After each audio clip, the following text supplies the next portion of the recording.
Nick Cannon Mornings, Power 106. Oh my goodness, man. It's that time, up close and personal conversations. Close conversations with people that I admire, that I look up to, that are fixtures in the game. And this king is all of the above. Somebody whose legendary status can definitely not be argued. Been doing it for many moons. And just a real upstanding, solid dude. My guy, Fabolous. What's up, Nick? Man, what's poppin'? Everything's good, man. I'm blessed. Album is out, just working, man. Yeah, you know what I said? I don't see many Fabolous interviews. Yeah, Is that on I'm not purpose? heavy. Yeah, I'm not heavy on the press thing. You know what I mean? I feel like press has changed since like when it first, when he first came out or when I first came out, and I feel like press is a little like it's more like to dig up. They trying to get a headline. It's more about clickbait more than like, just people ain't really talking that talk no more. Right. They trying to be like, yo, Right. how can I say something, or how can I get, Right. how can I get put a them in a rise? sticky How can I put situation, it- some TMZ type shit. Yeah. Well, you know that, hey, that's a safe zone here, and it ain't we ain't never on that, because really, I could see if you was one of them type of artists where that was the case, where you needed a sound bite or you Right. needed a headline. Right. But your body of work as an artist just speaks for itself, and just there's so many things that we could chop it up about. Right. I mean, one, starting off the summertime Shootout 3. Mm-hmm. Like, Mm-hmm. first let's talk about this, because I've been a fan. I salute your genius many times. We've worked together. All of that. I've came through on the features for you. Mad like, times, all of that. You know So, but I almost feel like just you as an artist, you don't get the respect as you should, based off of your numbers alone, but then your longevity. Yeah. You know what I mean? To still put out a fire project in the middle of all of this that's going on feels like, yo, what is it about, like, people haven't recognized your GOAT status? It's the gift and the curse. Yeah. You know what I'm saying? Sometimes the beauty in it is it fires me up too. Like, Right. I gotta remind y'all every time. You know what I'm Facts. saying? And one of the joints I just dropped called Bombs, I say you do it once, they gonna think it's luck. Yeah. So now you gotta repeat.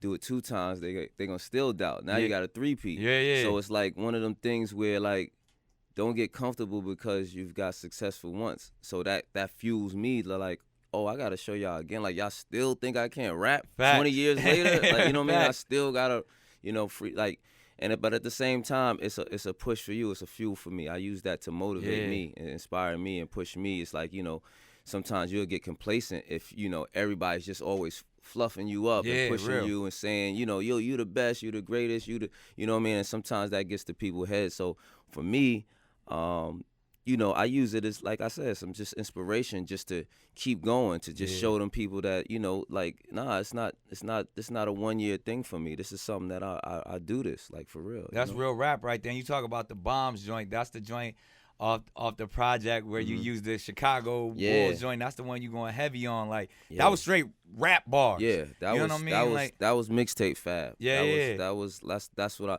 and I came back with that from the first joint I dropped was Choosy, which was somewhere I wanted to do something different. I wanted to spark a, like, what is this? Like, you know what I'm saying? I wanted that for the first. And that's the Davido or the with Jeremiah. How do I Yo, say he got it? like 3 names. The I heard. Davido, like, Davido, somebody told me it was Davido. When I asked him his name, he was like, say whatever you want. Yeah. It's like, okay. All right. So I don't feel bad. We don't feel- I call him DeVito. So, but he like, from Africa and Atlanta. Yeah. Yep. So that's why his name probably the African different, version and the Atlanta version. Nah, that's real. But he's a good dude though. Overall. And when it comes to constructing a project, you do this very well in that sense, to where you'll give them Mixtape Fab, you'll give them Radio Fab, you'll give them International Fab. Yeah. And then I feel like this time you went all out. I mean, from Jeremiah to Jacquees to like you kind of like, everybody really, they got to give it to you. They riding your wave on this blending songs, not just for women, but also like the melodic joints, like you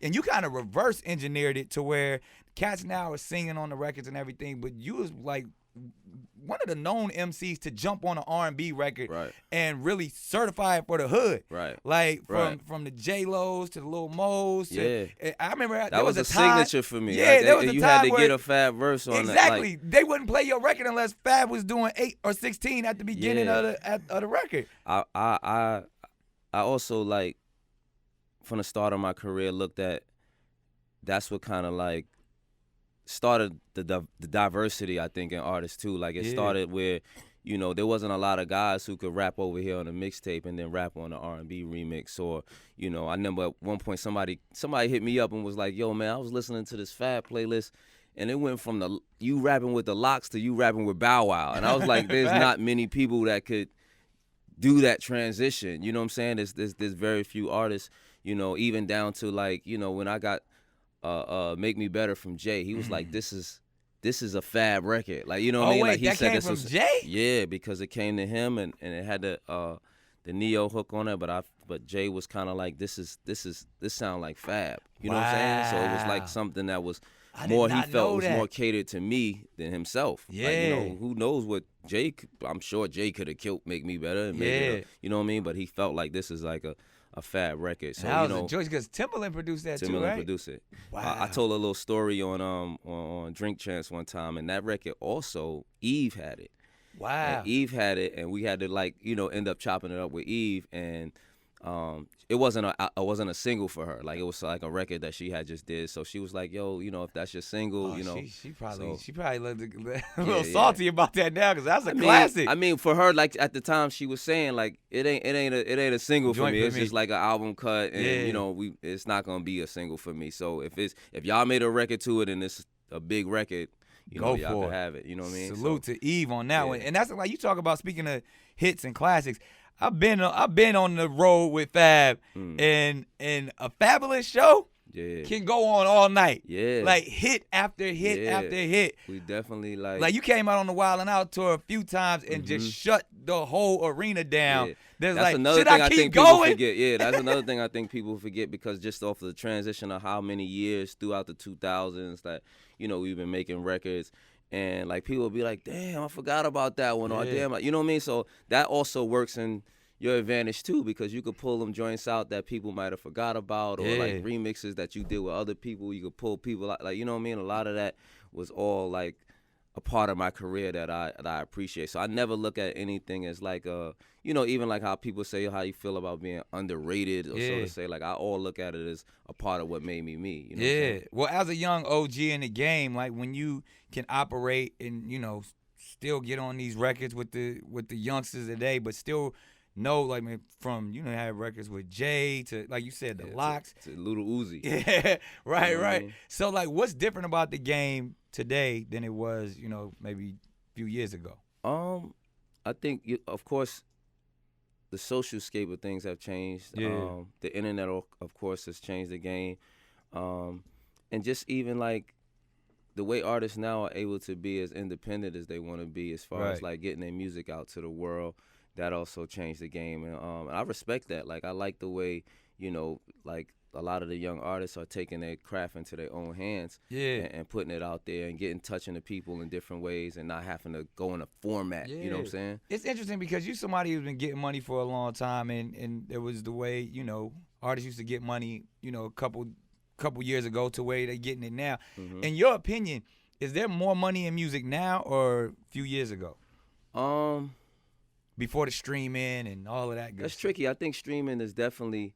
Because it seems like these little niggas now got, like, they diamond everything. And I was like, are they just being foolish with their money, or are they getting more money than artists were back in the day? I can't really tell if they're getting more money. I just think that, you know, the lane has been open for them to get money. And, you know, streaming and album sales are now, like, you know, the way album sales were during the 90s and 2000s, that's what we have with streaming. And streaming is actually more direct because you can see what people are doing, and it's continuous. Yeah. So now, like when things are playing your music for the commercials, whether club, whether YouTube, whatever it is actually monetized. Whereas before, where you selling records, people could just buy your record that one time, and they could play it a million times, and you don't know how many times. But they had that physical copy that they had to spend $15 on. Right. So it was a different connection, of course, too. Yeah. On the money side, though, I think all eras, you know, I think. Each era had its way of getting money. Yeah. You know what I'm saying? There was even if you look at the era where the fashion came in with the boom of fashion, where it had the Rockawares and the Sean John. Everybody like, had that may not be line. in this. Yeah, that may not be in this era, but like that was a boom for that era, and there was millions and millions of dollars in that because fashion, hip hop fashion was real, was becoming real. Yeah. You know what I'm saying? Like people, the way was we an sit industry. here dressed, right? People was monetizing. One thing, speaking of, I know who's definitely getting more money these days is the jewelers. Because before there was like 2 jewelers. You know, we had the crazy Jacobs. Like, now it's jewelers in each city. Yeah, and they all doing something different. As a connoisseur of fine jewelry, as you kind of known as one of those guys that first put the gold and the white together. And always kind of known for your drip. When you see these young boys now where like diamond everything, and it's just like, because at first I was like, man, that shit gotta be fake, right? Because I know how much I spend on jewelry, right? But then that makes me question, like, all right, is there, in your opinion, good jewelry, like when you see these young boys, like some of that stuff they be having on, like what's impressing you about the jewelry game right now? Especially like in hip hop, because just happy because you seem like you low key fab today, like I keep it smooth, but I just feel like I'm happy to see young artists, young brothers getting money. I'm happy to see that in all form. Like I think on the jewelry side though, we've all been through a time where you were young, and it comes from a place really of not having. Yeah, so you know you what I'm want to saying? show, look, I got it now. Show, and not even just, it becomes like your trophies to you, like, to show that you. So I understand where that mentality come from. As you mature, as you grow older, you look at jewelry in a different way. Like, for me, it's I like jewelry, but I don't look at it to where it's a symbol like, of bro, it was like status it was bait to me anymore. Like, when we was young, like, it was like, yo, the more drip you had on, it was like, yo, we was actually not only showing what we had, but also saying, like, we know this is luring people in a good way and a bad way. Because, people was thirsty in that sense. So even as we mature and get older, I feel like, because I got it, but I don't really wear it unless it's called for my promo or video or something like that. But I even call some of my stuff, I call it the rapper watch. When I buy a clean plain Jane watch, that's like, I'm getting that watch in an investment in a grown man. When I'm getting the iced up bust down watch, that's my rapper watch. You know what I'm saying? Like I want to, when you out, you want to see, you want to have a little bit of a little bling to you. And so what does Fab do with all of his jewelry? Because I know you probably got mad watches, like different chains. I mean, Street Family chain, all like what is? It's accumulated over time. Of course. Sometimes you gift it. Sometimes it's, you know what I mean. It's New just really you sign. It's different ways to, it's different ways because once you grow too, your taste in jewelry changes as well too. So you know what I'm saying. Like you might, like I said, now you starting to value the watches that don't have any diamonds in it versus those you know are what I ones mean? that you can actually hold value with. And it's to each his own too, man. Like I don't want to sound like you knocking jewelry because I'm, you know what I mean, like the old head knocking jewelry. You know what I mean? Like I said, I'm happy to see young brothers getting money and being able to do it what they want to do with their life. But you know what I'm saying, at the same time, just be responsible with your money, of course, and make sure that you're not throwing away your money. Like even down to jewelry, I think sometimes like a lot of guys don't even know the quality of their jewelry. They don't, you know what I'm saying? They don't get it appraised. They don't get it insured. They don't, you know what I mean? Those are things that you learn too. So I hope, even when guys are spending all that money, make sure you get your joints appraised. Make sure you get it insured. Right. You know what I'm saying? Like you hear a lot of stories, people's getting robbed or their house getting broken in or different things like that. So it's always, it's always good to be safe no matter what you're doing or whether you buying jewelry or not. You know what I'm saying? Wise words from Fabolous right there. So let's talk Summertime Shootout. Yeah. Now, the prior to, did you always release them in the winter? I did. I always released them. I released them as mixtapes before, so I never really got to do press on it and like speak on why. Yeah. But really was, they were like recap projects of the summer. They were like recaps of the summer. So the project wasn't never about just summertime. It was like you be in September, October thinking like, damn, that was a crazy ass summer. You know what I mean? It's like a reflecting and talking about what you went through in the summer, and that's kind of where just the title came from, you know what I mean? Yeah, and then so what's the standout joint for you on there? I mean, obviously I know we got Bombs. I know like my joint on there honestly is the joint with you and P&B Rock. Oh like, yeah. Like and Gucci. That Options joint is crazy. I every record I like on there for different reasons. Options I'll speak on because you brought it up, but Options to me felt like just like that good vibe that like International Players Anthem had, or like, you know what I'm saying? So that's why I reached out to like Chainz and Gucci about being on that song with me, because it had that like good feeling, and it was, it had some bounce to it, but it wasn't like trappy. It was like more like something with a bounce that you just got a feeling or energy off of. So, like each song, like I said, got a different vibe. I mean, some days, it's only been 3 days since it's been out, but I've been living with the music for a couple months. So I've been like, certain days, this is my favorite. Certain days, Us Versus the World, when I'm, feeling that vibe with Chris and Tiana. That's one of my vibes. Too Late is a record that's a little more personal to me. My kids is on there. So, that was a record that I wanted to make and needed to make. You know what I'm saying? I want to, even advocate and push that, all music sometimes gotta tell you a story. It got to talk about you. You know what I mean? You gotta tell your narrative sometimes through your music. And you did that all the way through this project. Yeah. And I mean, like, we seen Fab progress and go through the ups and downs, and you wasn't shying away from none of that on here. And like from Fab the Father to like all of that. Like, what made you say, all right, this is the project I'm gonna choose to just address stuff and talk about it? Just maturity. Just even getting to that point where it's like growth, where you want to speak on some of those things. You know what I'm saying? Like, I didn't preach down the line through the whole project of it, but I definitely wanted to share, some of my feelings on things, some of my feelings, even if it wasn't just me, on my feelings on other topics about, in Cold Summer, me just saying how, everybody counted Meek out, and then Meek had to come back and prove himself and with the Championships album. So, just different things that I wanted to speak on. Like I said, I didn't want to get too preachy. I still wanted it to be a vibe. It still came from a mixtape series.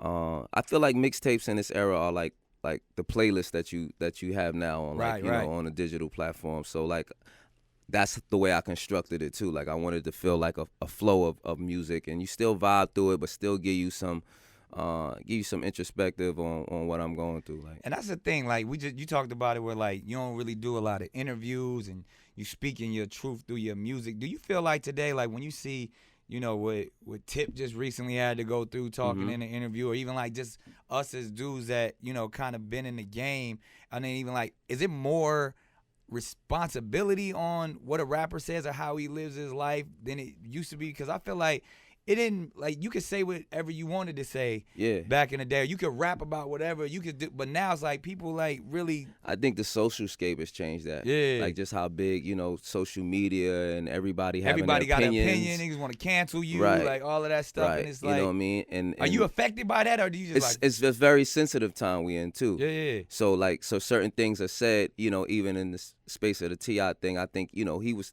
talking about, just being a dad, and probably didn't even go into detail of every single thing. And I felt like he was being light with it as well. Like, he was being Tip. Like, he got a podcast. He know how to do this interview shit. Right. He's very well spoken. T.I. one of the most well spoken guys in hip hop. Yeah, trying to low key be funny, but at the same time, so I'm a strict, stern father, as we all profess and wish to be. Right. And I think, because of, like you said, these times. The context. People will take you out of context just because of the times, because of how sensitive it is, how they can latch on to one thing that you said and expose that and make it bigger and exploit it a little bit.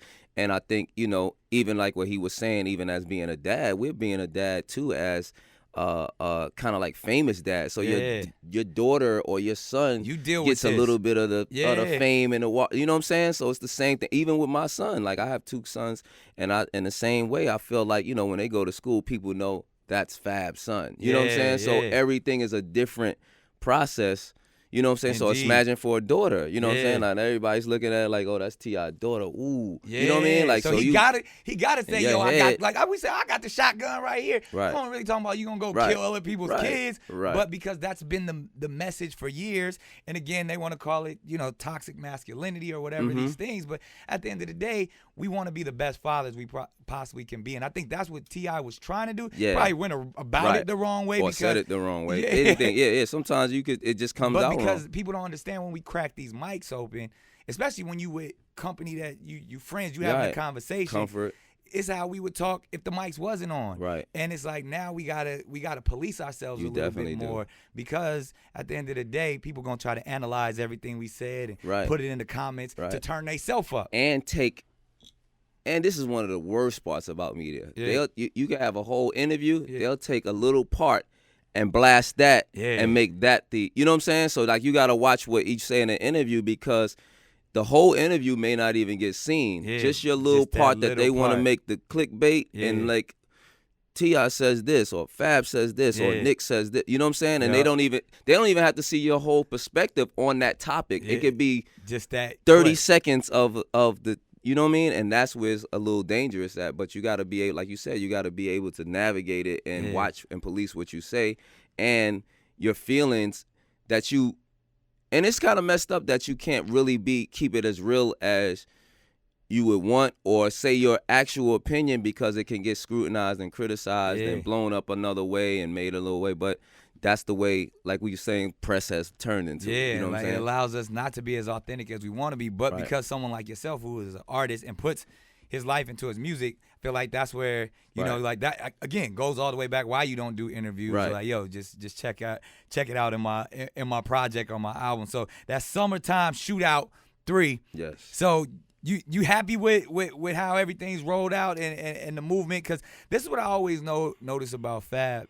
When you put something out, you theme it. You know what I mean? You roll it out like, and now I've seen a lot of people take that pattern and take Right. that blueprint as well. Yeah. And again, the third Summertime Shootout, is this the way it's supposed to go? Is this how it's moving? Definitely. I try to do all of my mixtape series. I tried to do like make them like trilogies, like a 3-part series. Yeah. Whether it was There's No Competition or Soul Tapes, and now we here with Summertime Shootout. So one thing I was going into with doing this third one of this series was that me coming into the digital platform world. Right. You know what I'm saying? So that's another reason why I said I wanted to make it kind of feel like a playlist. You know what I'm Right. saying? Because music is being digested different in this era. You know what I'm saying? Facts. People are digesting it, whether it's good or bad, very quickly. You know what I'm Yeah. saying? And then they want something else. You know what I'm Yeah. saying? So, you know, they might pull a single or two off of there, throw it in their own personal little vibe. And, Facts. you know what I mean? So I kept that in mind with the project as well. You know what I'm Yeah. saying? It's just really about adapting. I think that's one of the reasons that I've been able to, you know, navigate through the game so long, is that me knowing and noticing when the game is changing, and me like saying, all right, I'm not going to try to be Trippy Red, but I got to understand like how to Fab adapt to what's going on. You know what I'm saying? Right. Like I can't be somebody else in this time. Like I have to be myself, but I have to adapt myself as Right. well.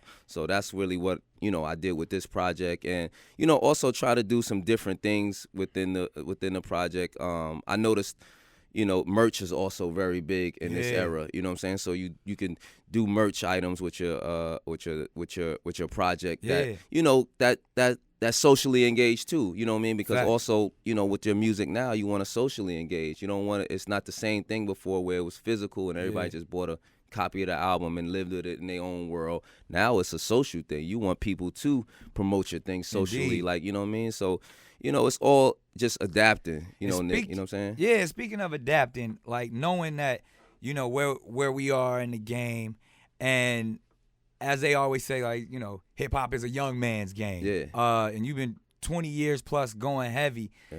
What's that next play for Fab? Like, I feel like is it TV with the reality stuff? Is it focusing on the business? Like, what's Fab's next 20 years looking like? I love music, man. I love CEO the energy Fab. of music. I wanna bring other artists in. You gonna be the president of Def Jam? I mean, you know what I mean? You know, I might have to talk to you about that job.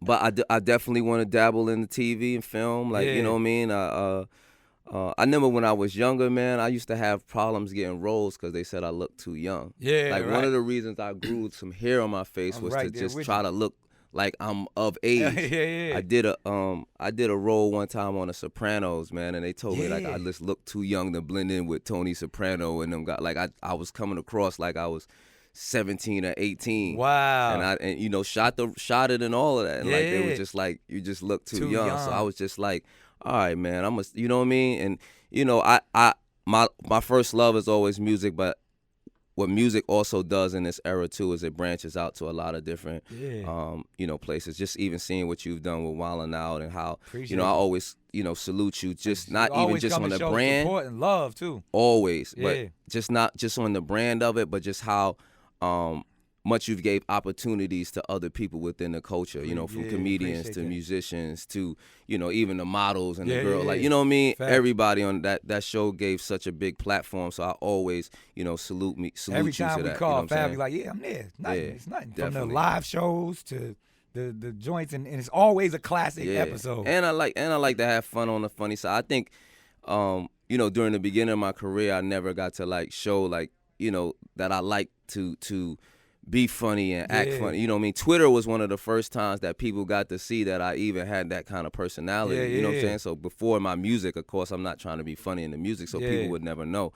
So that's another thing I liked about the show was that, you know, it could come over there and be fun. Hey, you know we what I'm doing saying? old school versus new school, so we about to be in Atlanta, so we need you to yeah. pull up. Oh, yeah. But finally you can be on my team and stop whooping my ass every damn episode. Okay. So we I got a lot of belts in my crib. I got a bunch of Wildin' Out belts all over the house. I keep pulling them out. You like, might have the most. Real talk.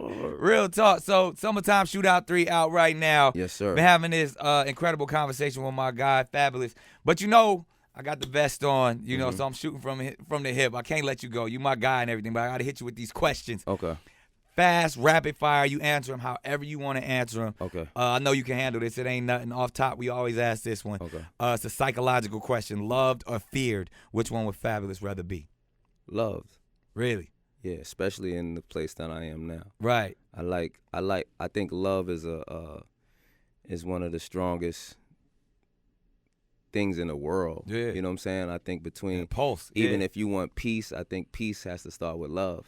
We have to love people. Like, you know what I mean? You gotta like humanity. We gotta love people for it to be peace. If it's still hate, and you can't have peace. Nah, that's real. You know what I'm saying? So love is probably the strongest thing that I feel, and I would love to be loved more than feared. You know? There it is. Now, speaking of fears, though, what's Fabolous's biggest fear? My biggest fear? Shit. What am I scared of?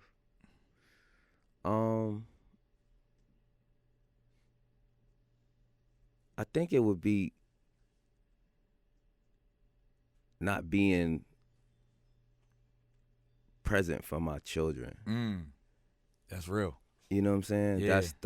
That's something that, like, I don't even fear, like, you know, death is death. But I the thing about death, I wouldn't be there for them. Be there for the kids. You know what I mean? And how that would affect them. You know what I mean? Death. That's your real. Kids take, you know, who knows how they take that, because after you go on, you never know how they take it. But that's the only thing I would fear. Nah. It's not being there and being there, even just for their life, just to see how them see grow where it goes and you know how what it I mean? pans out. Absolutely. All right, we're going to lighten it up. Favorite movie of all time? Favorite movie of all time, it's got to be either Goodfellas or Casino. That's Scorsese. See, those was my joints until Wolf of Wall Street. That's my shit. Wolf of Wall Street is mean. It's crazy. It's mean. Because it still give you that casino gangster vibe, Goodfellas, but it's just like he was on some other shit. And his energy is different in that shit. Like, you know what I mean? Like that energy. Leo killed that role. Yeah, bodied it. Did you see the Irishman shit yet? You fuck with it? I ain't see it yet. It's long. It's long. It's like but like Casino is long. Right. But you got it if you Casino was like it was telling a life story. Though. Like, that's why like you get caught up in that, and it's it's different little parts Irishman of it. is like that too. Yeah? It's like you feel a little Jimmy Hoffa just to see De Niro and Pacino like side by side, and then Pesci in there again. Like it make you appreciate it if you're a Scorsese fan. You know what? You know what's. I don't want to drag this question, but you know, it's kind of like seeing that era of actors shifting too. Like who's gonna be the next Pacino and De Niro and Pesci? Damn, like that's crazy because, like you said, the movie game has changed. You know what I mean? Like before, like we held those dudes up at such a high regard. Like who are our favorite actors of this generation? Like Leo. They've got to be Leo, Bradley Cooper. Even, like, even in their strength. I mean, it's gonna have to like go down to maybe like Michael B. Jordan's and that class. I'm saying because I think Leo and that's a whole nother generation too. Tom Cruise. Yeah, that's like a little bit under the Pacino or something, but the Denzels and all that. That's what I'm saying. That era of actors, like, you know, they've done it. Like, you know what I mean? It's kind of like, that's, you know, not saying it's over for them, but just saying that, all right, who's the next? Yeah, them cats is in their 70s. Denzel in his 60s. Like, that's crazy.